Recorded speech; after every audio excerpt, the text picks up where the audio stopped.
मियामना पामनिप्लुसी कोई normal life ता हिंगबदुने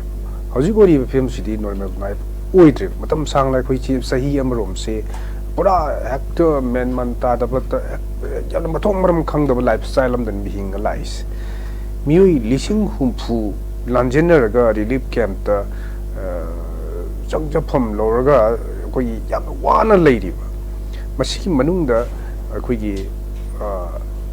midday सिंगी ओइना मसिदा लांजेनरी से एप्रोक्सीमेट जबसाबा फिगर मग नत्रगसु 28,000 मुक तमाइना हाई अदुगा तई सिंगसिना अतोपा सिसिदा चेन्नबा कोई कुकी सिंगिसु चेली अदुगा कुकी सिंगद नतना सागी लान सिगी लानबुंग ओरिबा मफम खरदा लेबा अतोपा कम्युनिटी की मिसु दम चेले मखोइसिजु मसागी लान से नोंमैसि कामनरगदी मोइसु सोलुपि याइना किबदगी मखोइसु चेनबा दम यावबा मखोइ कोई कुकी नत्रग मितैदि ओइदबा अदुगुम्बा कम्युनिटी सु दम यावरि अदुना मसिगी मयाम से पुल्लकांदा around approximate 60,000 in हाइबनी मसि यामन नकबम खतंग हाइजगे इम्फाल कोई चुचानपुर हाइरसे चुचानपुर दकी मितैसिंग चेलपसे इम्फाल ले सागी दिल्ली दा दुम लाएबा मोइरांग नत्रगा बिष्णुपुर अदगी करी करी दा हांगिबा सिगी रिलीफ कैंप सिंग सिदा जंगजफम लोरगा ले मोरी दगी चेलकपसिंग सु इम्फाल दा हांगिबा तोंगान तोंगान बा थौबाल गी कक्सिंग गी अदगी इम्फाल गी मरुइबा रिलीफ कैंप सिंग सिदा जंगजफम लौजना ले आइना ख्वाइ ngakpadi masina lansina maram mor kanda koigi kibadagi leiba ngamdadna chengi ba kuki singi manungda makoigi maramni haiba makoina khulingba haitare masingyamna khundaba lamsingju da chendna Delhi da Assam da Mizoram da chiliji karino ai masi hangninge masina takpadi makoigi sapsaba village leite haibne magi pokpham village do leite haibne basingna adunadi masida aikoisi adum bhap taba adum yarabani who are the cookies and hairapakanda masi answer se swai dum hongna adum thokarapasu yarabani aduga hojik sulana hai pigiba solution si kamaina purkatege solution si ki matang da kana ga wari saga dege haibisidi akoina saga do ainga sai ju haijagre center ga wari saba natana upai suglai lero lan si da first party ओरिबा मिटे सिंगसिगा second party ओरिबा cookie की worry सानरगा लोय यारोय सोय लोय बसे मरु ओरिबा third party तो हाना वखल तारबा मतुंगदा सिदी याद्रे है मसिना हाय मसिदी तोलसिएना तोलप नत्रगदी सोय यारोय बसिदी सि कुना दुम मिन उग्रबो Sai थेंगना गबंगाक्तनेबा aduna suga yaro de basing sida koi masen bangang dang angna duna leibasi matam manam ni kana de koi hoji sapsana koi anoba lenga ama soidra maki koi jun thar di urani masi lak matam da koi chapchana pressure ma pi basangi cookie sing control to cookie sing fazilu haina koi yam kan pressure ma central government de pi ba natragadi cookie ga wari sanaraga lallo ini haidu di suban khaningai maram sugai leiten khalli aduga makoi ga wari saga do su natte सानिंगा इस ओइदे मोगे किदोगी वरी सादोइनो लानसी मखोइना कोइगी मखोइगी दी हारिबा प्रॉक्सी वर्ड्स इस सतर पकांसिदा कुदोंग चाबा लौबनेबा मोगे सेपरेट एडमिनिस्ट्रेशन कायना मोइना कोइगी मसिगी प्रॉक्सी वर्ड्स गी कुदोंग चाबा लहुबगी वानेबा मखोइसे कनागुमबमने सिजिनबिरे सिजिनरिङाइसिदा मखोइगी सु ओइबा कुदोंग चाबा लहुनबा मसागी सिबाव हाइबे याय सिबाव तो याय काइसि मोजु पॉलिसी प्लान अमा तौरगा यामना कुमनु होलगा हाइरे इनेबा मसिदनेबा अखोइगी यामना पुनिंग नुसिनिङाइ ओरिबा अखोइदा यामना सोथरिबा एरिया खरा हाजनिंगबा हाइजरगदी मिगी दी पॉलिटिशियन ने हदोरइबा खोइगी मोइगी म्यूट सिंगसि अमतंग मुन्ने यंगबियो कना कना नोइसि लालो लुफ अमना प्रोजेक्ट तौरगा मखोइगी अयाबगी मतुंगिना मखोइगी वांग ngangadawba मिसिंगदो खल्ल खल्ल थागलेबा कोई सुनिंग को कुकी की सु नगा की सु सीएमओबा मोई वांग ngangadawba मी नतबा अतैमता बोले प्यारोय अदुगा अखोइगी तंपाक्ता बोट लेपिबा मिटै सिंगी बोट लेपिबा खोइगी अफाव मयाम सोमति यंगसे मसिना करम ग्राउंड दी बोट लेपके एनी हाउ अखोइगी पैसा तानबे याबा तालुरबा ब्लैक होइगेरा व्हाइट होइगेरा तानबे याबा तालुरबा खरा पायरबा अदुगी मतुंगदिदा पावर से पामकपदगी politics ta changakpane khenari je masine ba aduna handak masigi example ba khoina chawna ugri je lansi he hawrokpaga nimit tara mangani mu surukpa ya dwaida kuki MLA tara na aikhoi gi separate administration pi da ne se law hore ine makhoi di moina hayo haibu dunia ba har ka dori se makhoi gi mapana makhoi mai pagla ini adu ta ga di moina hayo haibu du moi haiba ta ne moina haining na su haining da su dum haira ne sine khenari se aduna aikhoi gi di marai ba mazati sibu nungsiraga vote lepakpra politics torokpra number 1 question akoina hangado huse madugumba mi kyam yauri yaudi haibidi ngamde yauri yeboko aduga maximum numbers ti madu oite maduna maram markanda ngasigi irang thi tholko matam sida miyamgi da muktin na chap chana kuki gi MLA tarana lawriba phirep adumaina akoi gi MLA sing da lobu ngamde masi makhong gi sorekpana ne hoi Lansida Makoi Mating Pangba, somewhere Kunga Pussing the Mating Pangamba, relief came the Salaga Mating Pangba, Adigi Karikano TV da microphone the Wakangamba. Adunatana Sagi Kuki Emelet Harasina, Tauriba Sumana Moiki don't give. See, I could Makondi Homer, Swagalaya. I could Luchimba, leaders a Kanabu, Ratkatake Habisidagi, Swear Lak, he would do no more Morikanda. Ngasigi filmsi akhoi luching binaba lei tabdongna koi uri osi machine en birenna Mr. Birenna achumba kharat aurubada asigi kudong chabase lawraga masigi lanse thohan gre adubu hawjikti masi proxy ni haibasi kana matana ngasi phawbada laliana haibasinga moi India government na hawjuk phawgi oina masi matang na proxy war natte na so kana lawnari marak sida kai mo pham ta phongdor pa leite even prime minister wam ta ngangde Manat Nangda Sigi Madam Sequina Hangbiha, Nainava Yarisi, Butsana Basenwina Sanaba Natro, I di Butsana, Yaudi, I Yaholakano Hibama Levadi. Adugumbi in Gidama Piva Maleva, I Yaudi, I Yaulakano, no Topolosilo. Adula, Lapo Lacticina, Kushi, the Luchimba, Ambasina, Luchimba Mayam, Unagi set Puda, Unagi second Amagimatam Pidrine. Aduna. Yamna laibak thiba haitare asiguma PMC yang kanda aikoigi lohom tok pai aikoigi phirep ama lohobu tai aduga aikoina tawodaba demand si cookie singa political dialogue togani haibasi ngasai wayoja keno su habi giba adumaina asi haroidabani just we should say it, control the cookie peoples cookie sing control tawro aduga aikoi punjina si aikoina lohodaba phirep haibabu aikoi punjina ba natragadi koigi hanagi leramba ani thokpi amana harga amana tadabi adugumbagi wakhalon si hojikti yam hongbadi male adubu masi manungda kari leribege haibududi khangmungamde handaki mikal mamangda madugi hanagi koigi amana harga amana anadabigi mawongdo adum karam kaidi ugi madu yam nungaitaba laibak thiba mukhangi hajaningi aduga koigi ujagi dajen pukatpikiba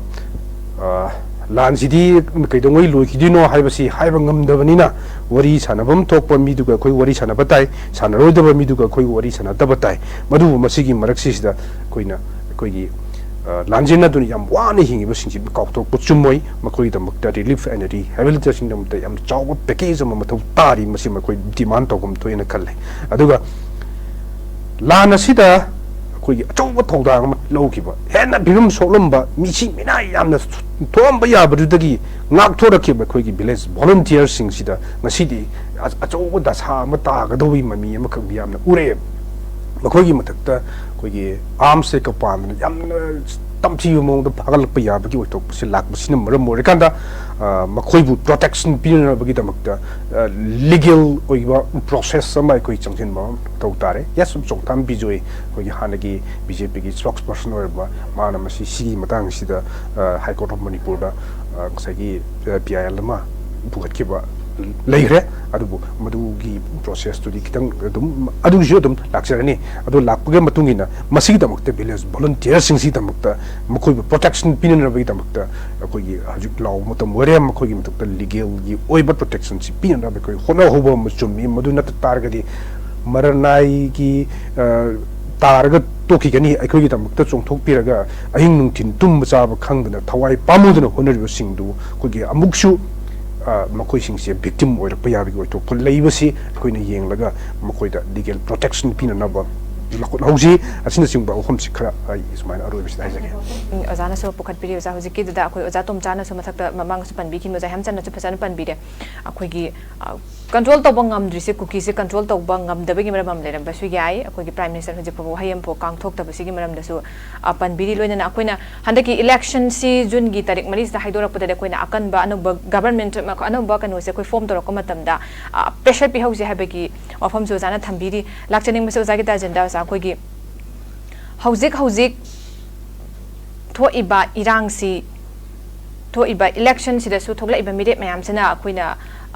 issue base हाइबा तारे कारगदी अखोइना इरांग से कोहनगनी solution पुरकन हाइबा वफम मयामम जो थम्बगा सोमनकलोमदगी याबना सिना focal point ओरगा चांगसिनबगी वफम जो को मयामम लोइना उरबन लोइना अखोगी works की yes and works की minister सोइबा Govindas कोनथौजंगना सु थम्बीखिबदा अखोगी इरांग से कनो से मिखल से लोइरगदी सब सोल्यूशन जे पुरकनबगी दमकता लंबी अमदि अखोगी लेरगनी हाइबा वफम जो थमखिबनी तबुतबो अखोई लोइरकाना करी ओरकदबनु हाइबसे मियामदा मी पाइबा अमदि दम पोइ हाइबा तारे कमाइन थम्बिनिंग ओजागे ताजे ꯁꯨꯔꯕ ꯃꯁꯤ ꯃꯇꯥꯡꯁꯤꯗ ꯑꯩꯈꯣꯏꯅ ꯌꯦꯡꯕ ꯌꯥꯕꯁꯤ ꯍꯟꯗꯛꯀꯤ ꯇꯧꯔꯤꯕ ꯏꯂꯦꯛꯁꯟꯁꯤ ꯇꯁꯦꯡꯅ ꯍꯥꯏꯔꯒꯗꯤ ꯑꯩꯈꯣꯏ ꯍꯥꯏꯗꯤ ꯇꯧꯍꯟꯅꯤꯡꯗꯕ ꯃꯇꯥꯡ ꯑꯃꯗ ꯑꯩꯈꯣꯏ ꯇꯧꯏꯀꯣ ꯑꯗꯨꯅ ꯏꯂꯦꯛꯁꯟ ꯇꯧꯕꯒꯤ ꯃꯥꯡꯖꯕꯁꯤ ꯑꯩꯈꯣꯏꯗ ꯂꯥꯟ ꯑꯅꯤ ꯊꯦꯡꯅꯩ ꯑꯩꯈꯣꯏꯅ ꯀꯨꯀꯤ ꯅꯥꯔꯀꯣ ꯇꯦꯔꯣꯔꯤꯁ ꯗ꯭ꯔꯒ ꯃꯥꯐꯤꯌꯥ ꯀꯥꯡꯕꯨꯒꯤ ꯂꯥꯟ ꯑꯃ ꯉꯥꯛꯊꯣꯛꯅꯕ ꯍꯣꯠꯅꯔꯤꯉꯩꯗ ꯏꯂꯦꯛꯁꯟ ꯌꯥꯝ ꯆꯥꯎꯕ ꯂꯥꯟ ꯑꯃ ꯑꯩꯈꯣꯏ ꯊꯦꯡꯅꯈꯤ ꯀꯣ ꯁꯤꯒꯤ ꯍꯟꯗꯛꯀꯤ ꯏꯂꯦꯛꯁꯟꯁꯤꯅ ꯃꯔꯝ ꯑꯣꯏꯔꯀꯥꯟꯗ ꯑꯩꯈꯣꯏꯒꯤ ꯃꯁꯦꯟ ꯃꯔꯛꯇ ꯉꯁꯥꯏꯒꯤ ꯌꯥꯝꯅ ꯌꯨꯅꯤꯇꯤ ꯊꯥ 13 19 ꯆꯪꯅ ꯁꯥꯒꯠꯂꯛꯄ ꯑꯗꯨꯒꯨꯝꯕ ꯅꯨꯡꯁꯤꯕꯒꯤ ꯑꯩꯈꯣꯏꯒꯤ ꯃꯌꯥꯝꯒꯤ ꯑꯣꯏꯕ ꯑꯃꯠꯇꯒꯤ ꯑꯣꯏꯕ ꯈꯨꯜꯂꯥꯎ ꯑꯃꯗꯒꯤ ꯑꯄꯨꯟꯕꯒꯤ ꯑꯩꯈꯣꯏꯒꯤ ꯁ꯭ꯇꯔꯦꯡ ꯎꯠꯂꯛꯄꯗꯣ ꯍꯟꯗꯛꯀꯤ ꯏꯂꯦꯛꯁꯟꯁꯤꯗ ꯑꯃꯨꯛ ꯈꯔ ꯈꯥꯏꯕꯨꯡ ꯇꯥꯏ ꯃꯁꯤ ꯍꯟꯗꯛꯀꯤ ꯏꯂꯦꯛꯁꯟꯁꯤ ꯃꯁꯤ ꯑꯐꯕ ꯁꯤꯟꯗꯣꯝ ꯅꯠꯇꯦ ꯗꯦꯟ ꯑꯃꯅ ꯍꯧꯖꯤꯛ ꯉꯥꯡꯕꯤꯔꯤꯕ ꯃꯌꯥꯝꯁꯤꯅ ꯍꯥꯏꯔꯤꯁꯤ ꯍꯟꯗꯛꯀꯤ ꯏꯂꯦꯛꯁꯟꯁꯤꯅ ꯑꯩꯈꯣꯏꯒꯤ ꯌꯥꯝꯅ ꯄꯤꯁꯐꯨꯜ ꯑꯣꯏꯕ ꯑꯗꯨꯒꯨꯝꯕ ꯑꯃ ꯑꯣꯏꯔꯛꯄ ꯌꯥꯏꯅ ꯍꯥꯏꯌꯦꯀꯣ ꯃꯗꯨ ꯍꯧꯖꯤꯛ ꯄꯥꯜꯂꯤꯕ ꯔꯨꯂꯤꯡꯒꯤ ꯂꯩꯕꯤꯔꯤꯕ ꯍꯟꯗꯛꯀꯤ ꯂꯥꯛꯀꯗꯧꯔꯤꯕ ꯁꯦꯟꯇꯔꯒꯤ ꯉꯁꯥꯏꯒꯤ ꯒꯣꯔꯃꯦꯟ ꯍꯥꯏꯇꯥꯔꯦ ꯇꯥꯃꯣꯀꯣ ꯑꯗꯨ ꯇꯁꯦꯡꯅ ꯃꯣꯏꯒꯤ ꯑꯣꯏꯕ ꯑꯃꯨꯛ ꯍꯜꯂꯛꯑꯀꯥꯟꯗ ꯃꯣꯏꯒꯤ ꯇꯣꯉꯥꯟꯕ ꯑꯅꯧꯕ ꯁ꯭ꯇꯔꯦꯇꯦꯖꯤ ꯂꯩꯔꯝꯒꯗ꯭ꯔꯥ ꯑꯗꯨꯗꯤ ꯑꯩꯈꯣꯏ ꯈꯪꯗ꯭ꯔꯦ ꯇꯧꯕꯇꯕꯨ लोशन खलगदी पालिब रूलिंग गवर्नमेंट से मनपुर की लेबी काबीरीब आउटर की एमपी इनर की एमपी बीजेपी गतनी कनो लोना अमना एनपीएम नि सेंट्रल गवर्नमेंट से क्या टिकर नहीं हाइदी नो सेंट्रल गवर्नमेंट से क्या टिकर नहीं नते नना हजबदी ममांग दा हजि लेबा कोगी ngसागी एमपी ओना कार लेने कंगू सिंसे बीजेपी गवर्नमेंट की सेंट्रल पाजबा मनपुर लेजबा दुम गवर्नमेंट की मियो नतर हाबदि ना हजबन तमको अदुना मोइना तौबिगेना खलमगा दिन तौबियमसु यापोनेबको अदुबु अदु तौबिरंद्रे हनगी लाकदबे स्टि कार कांदा तौबि थबकसिना कइनो अदुदि ngसाई सिना होय खनै हनल मयाम खनै सिनि सुबलाको अना ngसागी बोट कार मतुंग पॉलिटिकल डायलॉग तुदी अराइबने बा तमोना पॉलिटिकल डायलॉग हाइबि हाइरिसे सिजु पार्ट अमनेबको मोगी डायलॉग तौदी पार्ट अमनी बट लूरे पॉइंट दे कोगी प्रयासों की पुसी महिंदुनेबको अदुना अदुमा लेगिरसनो अदु हजि लेरिबा अपोजिशन की लेबा कोगी एनी पॉलिटिकल पार्टी सिंग लेपिरिबा इंडिपेंडेंट लेपिबो गेरा बद लेपि मैमजिना ngसाई कागद दरिबा भोट सिना तसेना हनगी लांदि लोसुना गमनी हारगदी तसेना अदु दे कोई इरांग तकदसु यारे कइनो लेसी जुन की तैमा बो गायरसि हाइदोपन मिदुदा रुनबु कारे फरे अपोजिशन की लेबा कोई काबिरिबा एनी कैंडिडेट अमन कारको दम कारको गायरे कोई दम येगा लालोसनी हारगदी दा दम अदुगी लोसनगनी हाइबिरम मयामजिंदो भोट लोगिबो मिकुतगी नगासी बावदा अखोई हगी भोट की थोपनी कारे फरे कादरे फरे प्रजा की सी तौनी थोप अखोई उगिद्रे तब इसिंग तमको लाउ उगिद्रे देन कोई हाइजनिंगसी मे तारीख अहुमदगिना ngasi फावबदा अखोई सीगिबा थीब खंगिदबा युम मगै चाखिबगी बिक्टिंग अवाबा मयामजिंगी थंगकांदा कुकी नार्को टेरोरिस्ट मखुत तारगा सीगिबा फुटेज मयाम खन फंगिसिदा अमते येंबियोबको ऊना फोंगना कोई लेबाक तो ज्ञान तीन खर थिलगा हाथ नंगे काप खरा हाथ थंजो खर यालगा हाथ तौरी म्यामसे गवर्नमेंट पाइबीरीबा ऑपोजिशन लीडर ऑपोजिशन रोलिंग नत्रगना ngसाई अंग मथौ लेबी म्यामसिगी मोय मोय मसा मासु थोकते हाबगी दम मोय येंग ngami कुछ लाक्तोरेबा लास्ट सेंटीमीटर क्रॉस तौरेबा तमको कोई खांग मुक्तरेबा अब तो येंबियोबा हजि मयाना थागन रहिबा फुटेज म्यामदि मक्तुदिदा मखुत चल्लबा इचाई नाउसिंदो मखुत चल्लबा इचाई नाउसिंदो कमा हात किमदि बियोबा फुटेज खर उरी पुर खर येंबियो ओमता ऊना थवाई दि कनबियो ना हाइबदु बाउता मकोक तो लेबाक तुन नमजलगा खोंपा लेसलगा हिंग थंजोगा यालगा हालिबा ज्ञानती जंफरगा थिलगा हालिबा नंगल कासला हालिबा चाइना मयामदि पुसी महिंजे अखोइसि तराई लौ यारोय बतम मोइंदा कुकीला को टेरोरिस्ट चखले मिशन जे मोगी ओबे डिमांड अमदा मोगी अपाम अमदा ngसाई चमचम ngसाई नुंग थुबना बदगी चै कना सिगी हाइबा नते intention num तौनो तौइने बतम तौइसिको ai ta ga du crime do ai khoi na emi to to da khoi na ai khoi ni ya thok da thoi da question ni lai point ai ta ga di haurai bai khoi le bi khol lon je isai dau gi le bi hau le ba ha ma yam ni pu si mai ai khoi prajas na wa khoi mi si khoi yeng changi aduna politically ya kan da ju le ba ma ga tari ba da ki to le ba MP election lok sabha election jina yam na masdi da ga sa ga ki le ba issue si di da di dai tra yam lo duna thamam tro ko na ha thajar di khoi le te si to hum do ba india gi ba manung da agi normal proceeding on to election gi proceeding ma to ni tamako ada to ni aji khudam na se kaya mu yam importance on lo gi lo da gi ai je honorable prime minister sumangai Rahul Gandhi si sumangai ato to bole political party leader si sumangai ko boy mugi le top leader boy gi le bo sagi ada ta mo ko gi sui salary ba sagi mo gi helung to ko sing do bot manung da la kan da si le pa kan da manipur gi awa ba sini sini na no bo ta ngam am da yaw gi te tamako le ri ba candidate sing da mo magi election amang da mo campaign to na ba ma to na da dun de meter but prime minister su la ga wa ngam ri mo to buni adi congress ki lai bo sagi Rahul Gandhi or Sonia Gandhi la ga election num du la ga le pa ga tamako Lepa वही थमिनो तो बुनी अतोपा political party ले ma'am जी ला वही शरम तो बुनी को प्रजा आवाज उबी तो बुनी अदुगो मैम उबंग हमदे हम तो लाखिदे अदुना प्रजा थजब खै लेते अदुना हजि लेबी इशू जी तगोम तो मागे नॉर्मल क्लेशर दुनी मणिपुर लेबे सिट अनि जिना कई कदुरी के सिदा असम द सितरा मेले का असम द सिट ऑनर प्राइवेट अनि हम लाख तो कोम यावी तमको इंपोर्टेंस को पी दो अद मैंने खोई लेबी मणिपुर की लेबी सिट अनि जिदी कारे नॉर्मल चकनी कार मतुंग द कदुना खोई हाइम गमति तमको अदुदि मै मनुंग गी तो हुंदबा साइ एरिया सिदा political party tu ko yeng wang ko di aroi mi ko yeng tare mi do yeng tare ga no chona ya mi di yaw magi magun magi mama le ba nu shiba jati nu shiba phup nu shiba kuki ge MLA tarana kuki jati hingna magi de mo wang ko di ngamaga ai ko gi le di ba MLA le mo ri ma am jina le ho fruit ma am je khunda mi ma am je pun hingna di ko khara mi na tai particular ko me te yo le ku thar ko ma am ji di ai ko gi le bi le de ma am to de habrete to bu su yawri adu mi yoi khaldi तसेंगना मसा मना अमो सिरकान दगी अवाब तारकान दंग सही खोई तौदा मोंग तापा तो मोंग खोई उब खोई यावरी अदु मे आम पेन देबको तसेंग मारे बा कन्नबा मलाथि करनबा सोइब तारि मे आम जे मागी इम ननु आई चेचन आई ई नि हाय खनगंबा अदु अवाब तारि मे आम जे गी फैमिली ने खनगंबा दुगंबा लीडर खम थौ तारि तमको अदुना सही ममा लेबाक सिंगरक जाति सिंगरक कंगुदा कंप्रोमाइज तौबंग मोइदबा तौरोइदबा अदुगंबा खोई लीडर खम तमोरे तसेंगना पैसा खर पाइरगा अदगी थिगा खर तौरगा अदगी फयंग करन तालुरगा सगी MLA मंत्री ओरगाना लेबा गाखने दि यारोय सुब्लादना थमो सेंबा मजाति मफुक खनबा दुंबा मियो हजि खनम त मोरे हाबि थमजरगाना हंदगी लेरिबा तौरिबा इलेक्शन सिना अदुगना सिदि खो इफेक्टिव कछु ओइरोय ओरपसु याय मदुदि मिमी खन यंग तारे को अदुमुगु खोइना पॉलिटिकली यंग तमना सगी तौनी हाबदुदि खोइ आदा टेबल थिलग लाउरबदुदि अदु लाउन थोइ लाउनी अदु बदुमो नेक्टना सगी लेरिबा इशू सेंटर तौबिगे न खलदि नहारा तौबि यारबनि अदु सांगदलिसे फरे बोट हाइदो खोइ गाइ ताइ अनदर खोइ बतंग खोइ यंग ताइ अदुदि दुम ये खोइ तसेना खौरी ओइ फिम हाइदारे को लाखो फिम दि खोइ तौइदे अनु ngasi मणिपुर प्रजा खुदिंगमक खोइ बिकट थोम मत मोरे हौ ना खुदिंग खोइ पुजना मत मोरे ai खोइ लेबि मि खुदिंग सिदा स्वेंगाम खर बेखो फिन तमना कान खोइ बसिंग गान मतुंदा ai खोइ अपन मगि पांगन मगो लेने खोइ थेनामि नम त मोरे कुकी हाइ फ्रूट सिन को दांग सि तसेंना मैतैदा सिंगबा यादे मैतैदा हौबा यादे मैतैदा सिंगरे दे खोइ सुम थम तौ हाइ पोत थमबलोना मखुत थांगलगा लामजरे हाइ नम तमदो यौ हाइ थमजरम गेरोय बोय जगिता जन अखोगी ओजा तो अखोई मथंग से ओजा कनुदा गतम साइ लाक्चनिंग फिजा हुई ओजा गिता जनसु हुजिक हुजिक लाइदिबा प्रजा सिंगिन अवाब तारि फिल्म सेंट्रल सिक्योरिटी फोर्सेस सिंगी अखोगी पेनिंग ओइदबा थवोंग सिंग म्याम अमा थंबिदे दुगा हौजे अखोगी कुकी मिलिटेंट सिंग ना अखोगी सेंट्रल सिक्योरिटी फोर्सेस अखोई CRPF BSF एयर सिंग हात किबगी इवन अखोगी स्टेट फोर्स सिंग स्टेट फोर्स हात किबा सिगुम कनो मयाम अमसु लैखरे खुदम अदुगा ngarang makisu hui kakching district ki manung da lairiba sugunu amadi magi thangnaba lonaba khunsingda numidang si pung 10 makhaimuk tarakpa swai gai gi matam seida pungfam seida akogi Central Security Forces se gari manga truk la akanda koi combing operation tawni aduga khun ngak pasing fagat kani en tarok padagi koi lamdam adugi ima sing ne yaroi haina thingba aduga koi khun ngak pasing kina ngasi fawbada ngak akanda ki khulai paiba sing gi ngak selaga leibidagi mayam se koi kitangdu leita na ngasi fawbada leiba ngami ni haibna jingbagi yamna penadaba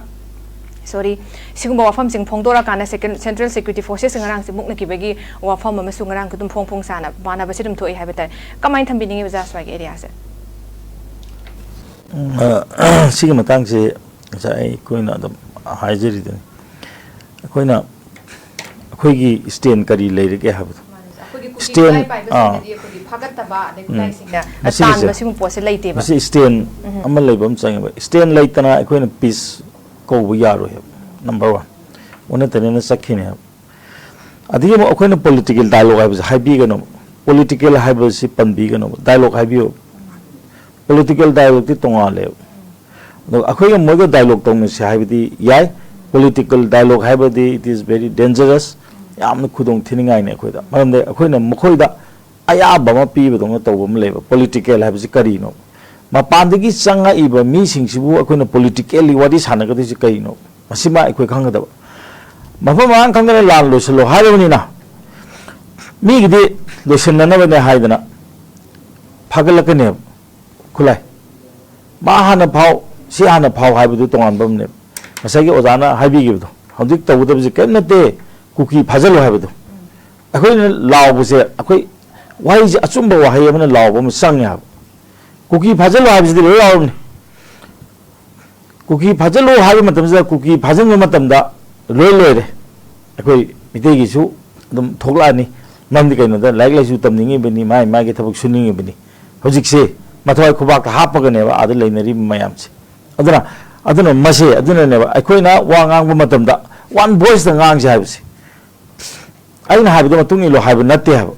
hojik manipur gi irang ji kamaina loisalan ge de ke habi se masi bibula su bu de ne ba political dialogue tok se na hagi leisi ai de man haji ninge ba tara ga di waru bi ram se do waru bi gano foreigner ka illegal immigrant ka narco terrorist ka ekoi ke political dialogue tong nor bu gi maram si kari no ba number 1 adi atopa na yam ngai ta ba na hojik ko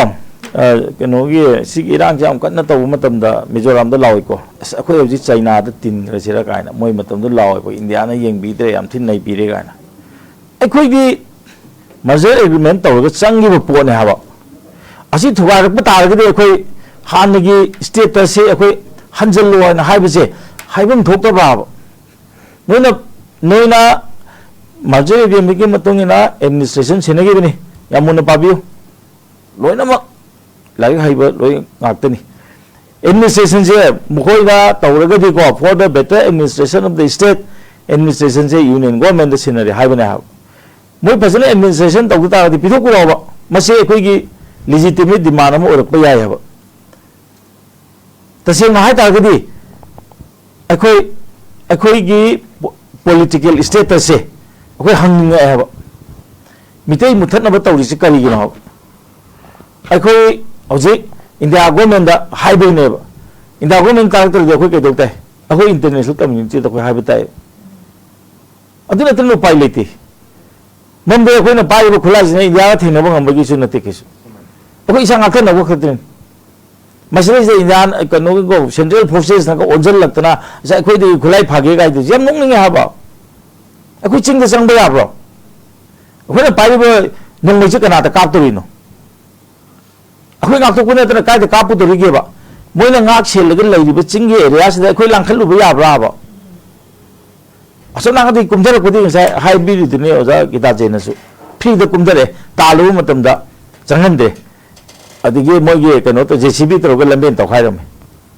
asi gi phibam sida tampak ta pai ri ba nong mai ji kana da kam na ba na ha ba ado si khang bi wa ba aduna akoi gi mitei ba kamu se punjan se ba de akoi gi ko wakhal mana se ba akoi panthung mana se ba kuki oja ke no na habi ba oja ji na habi gi ba kuki laksan be ha ba se sidi he na sumu wa phom ji kai di le gi ba kuki laksan lo ba wai je ngasi ba gi sin na be ba political dialogue to di am hai ri ba sidi jo jo ji the lai ma ming di paning de noi kuki jing je anta ngai ko lamang ta hian gin ha wai ji sin na do kari gi no ba mo gi taw politics se akoi mitei gi sau gaw da ba manipur ab ji mitei gi na ta ba ai ke no ma hai ji ge ngasi bong do tholok pa lan si da mitei gi de le pa se kana le ke ba india gi mainland gi mi sing na ko ai am ko di panjaning dre akoi mitei se sum mani sum la ning chat pani मखोई खक्त ngaire north east ता मोई नमद मोई जि मुथत बिगी दौरेना मोई अखोई की दंते लाउबी बना तो आता कना ना लाउगे अतै दे अखोई ने एग्रेशन तौरे अखोई ने मुथत पिरे माइनॉरिटी नमद बिरे दी धर्म अमगी ओइबे मी सिंग अखोई ने नमद बिरे ना इंटरनेशनल मीडिया दा थोइ नत्रो असी अखोई की पॉलिटिकल लीडर स्टेट की पॉलिटिकल लीडर सिना बसी खंगी देसे कइनो अदुना दे अखोई की वादी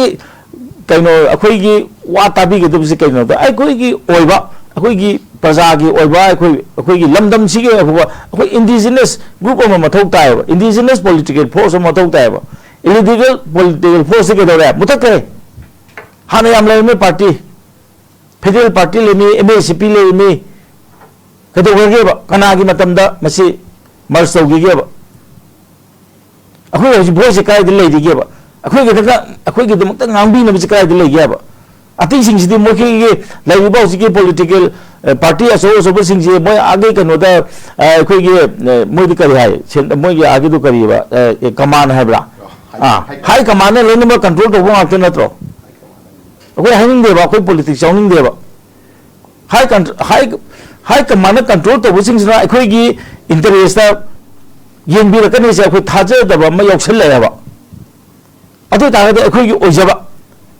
कुकी की लेगे ना हेक थोपगा एमएलए नि थोकरे हंदा थोकरे दा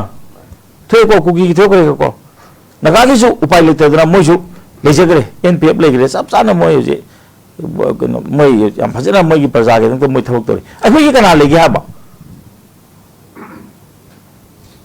अखोई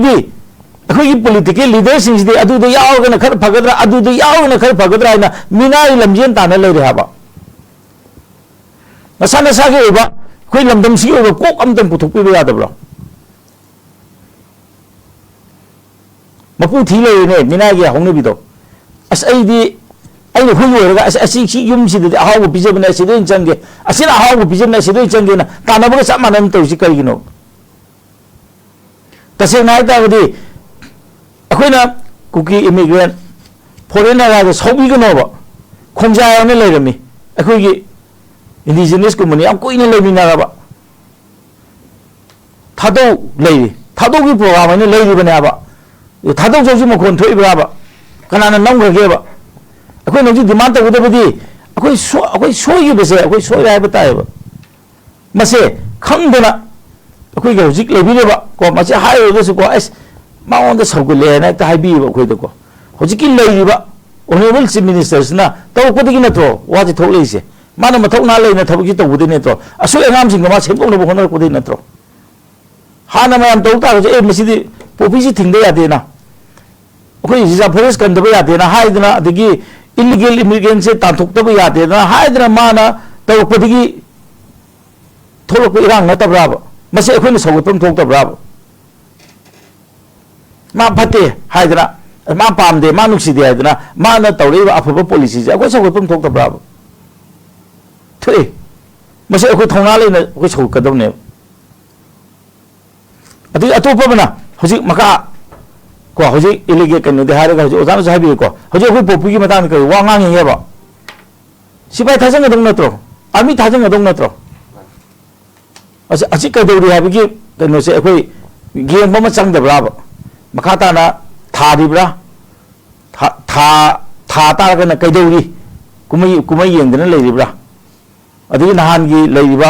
नसगी कोई सेंट्रल गवर्नमेंट ने हारे था सुकुंग द इलीगल इमिग्रेंट सिंग से खंडो हाइबनी अदगी रिपोर्ट न कराई चखरे अखोइ ने तुमि लेबम लेने हदक चुचामपुर दा मोय मी खर फारुबदा लान तौदरा तौबदगी एसपी मन अकन एक्शन लोखलेबा एसपी द हजि ट्रांसफर तौरे अखोइ काम काम मांगदे थबक फजने तौब एसपी ट्रांसफर तौबन तब अखोइ की तंपाक्तगी मा ट्रांसफर तौब यारो हैदना वा ngang खुसा भी थोंग्रब कम तौरे है अदु हजि इंगो आर्मी सिंगसिदा मोइना तौरमीको एस सी आर्मी सिदि मितै लेबनी मितै ऑफिसर लेबनी लौथोक हाइरेबा हजिक लेरिबा अखोइ द अटैक तौर मयाम से अखोइ कुकी की ऑफिसर क्याम यावगी जे अखोइ चेक तौब्राबा कुकी की ऑफिसर थंबा यावे जे अखोइ हाइब्राबा से हाइदिसि करिगिनोबा से प्रजाना तौले हाइब्रो अखोइ यंको थोपिदिबा अखोइ की प्रजाना सिंगनगदी लेंगा पाइबीने हाइबे मिसिंगसिगिदि हाइबोदब्रो हाइदा हाइगा अस अदुदि रूलिंग की मथौ नारकने अदुबु रूलिंग की मथौ रो अखोइगिदि अदुना इसा इसा की इथौजे अखोइ खंगजेबा अखोइ मुतखब मतुंगने मयाम मुतप मतमदा इसा इथंद हिंगने हाबदि खंबिरुनब लोइना लुमिननेबा अदुनदि हौजिकसे अखोइने पामदना अखोइगी इथक्ता तौदब यादब इथौ खरदे जे अखोइ नमाबने हौजिकि थेंगनरिबा अखोइ मितैना अखोइ कंजनब थेंगनरिबा लानसे अखोइदे इम्पोज तरुप लानेबा अखोइने पामदना सोमजलुब नत्ते मसि खंबिगदौनेबा अदे याम पामना लान तौदबनगा लान तोसी अदु तौरिसि का हाइसे अंगांग बिने मयुम मकै दगी तांथोक्तने लाइबसिंगसिबु लाकनिंगदना लाकप्रा हाइमे रिलीफ कैम्प चत्पसिंगदा अनमना हाइसे अखोइ युमदा कई निमिता हनगदगे हनबे यानब सिंबियो हाइबसे असे अहानबने मयुम लेत्रे खंगे चाखरे खंगे अदो अखोइ हनजेगे हाइबसे असि मुखोइगी मुखोइने पामजबने मसे अखोइ उरोइद्राब मसे ओसा गीताजेनसु हाइरे अखोइ सोनाखंद वारी सानदना लेरे दो अतैदुना अदुम अखोइना हातोकoi मोंगदा अदुम लेबदु याब्राब मसी बहुदा सोयेबा गवर्नमेंट की पॉलिसी सिना मरम मोदना थोरकपनेबा अदुबु सोयेबा पॉलिसी मयामदो मसीदी यारो मतम आपने चोंथोरग मदु सेमदोरक मतमदा मदु सेमदोकप यारोय हाना तौरिबा पोतु अदुम तौ हाइदना तौबगी मवोंगनेबा अदुगी मथकता अदुगी अतोपा मना मखोगी तोंगामे एजेंडा अबना अखोगी मितै सिंजे मुथतबा यादे ममदि कैनोदा मोइना मोगी तोंगानबा मखोगी लेबा अमा सेमनबगीदमता मितै हाबसे लैरिंगदी सुंगा याय हाइदना मतम ममदा नागा कोगी खनबदा फागी कयो हाइनबदो मोइसी सेमी फाइनल ले अंगम मदुगा मितै के तौनदुइने अदुना दियाजे अंगम बजे माबानी सेमी फाइनल ल कागिबसे कुकी ओरमे अखोई खंगौद्रे कुकी नजे खो तौरेबा सेमी फाइनल मोइना ngमदना हजि फाइनल ले सानरिसे मसी मणिपुर लेबिनरिबा कम्युनिटी लोनमंग खमिनबा मतम म चंगेबा सिदि मैतै गा कुकी गा खनबनि हाइबदुनदि याबेबसे को पुल्लगा अखोगी को united we stand divided we fall हाइदो अदुमाय तौदना अखोइसे मचेत मचेत तारको मतमदा कुकी यावना केनगनी मरमदि कैनोदा सेंट्रल गवर्नमेंट तौरिसे अखोइ योंग तेन येन भाइबदनि मोइने सु ngमोय अखोइने सु ngमोय अखोइ मसेन से हाना लगा तोकनेबा दुनदि तसेंना हाइदागदि इकोन कोनबदा मसा अखोइना हाइजेबदो अखोइगी ओइबा स्टेन अमा अखोइ सेमदोक्सी अखोइ मितैसे करिदे लेपसिके हाइबदो अखोइ लैसे अदुगी मतुंगिना अखोइ वांगांगसे अदु नत्रि बाबुदि मेन मान तादना को पॉलिटिकल डायलॉग है वाही से सिनबगिनो पॉलिटिक्स है बसे योगिनो डायलॉग तौने से है हाइबियो अदु पॉलिटिकल डायलॉग ते मखोइ पॉलिटिकल डायलॉग फंगबा याबा को अदुगुम मिओइ को मितौ नत्तेबा मखोइदि मपानदगी चंगपनेबा अदुना मदु खंगना तौसी अदुना अखोइगी लैरिबा अखोइगी लीडर सिंगनसु मदु खर खंदबिरगा को मुन्ना खंदबिरगा हाइबियोबा चिंदगी थोकपा वाहीदुना याम फजबा वाहीने हारगा हेक्ता हाइबदुदे एक तौजनजनिंगदे अदु मसे अखोइ लेबाक्सिबु नुंसिजरबा अमा ओइना आई हाइजबगी वानेबा मरमदि कैनोदा मांगमिनबा मतमदा अखोइदि सही यामे क्याम कुइनमु हिंगुगनो हौरेइबा इसा इशु सिंगसे मसिगी दौतेदि मफम अमतंगदि थममसे हाइदना अखोइ हाइजबगी वानेबा आई मसे हाइ लोसनजर जयाम फजबा अखोइगी वफम सिंग पुखत पिरि मथंग से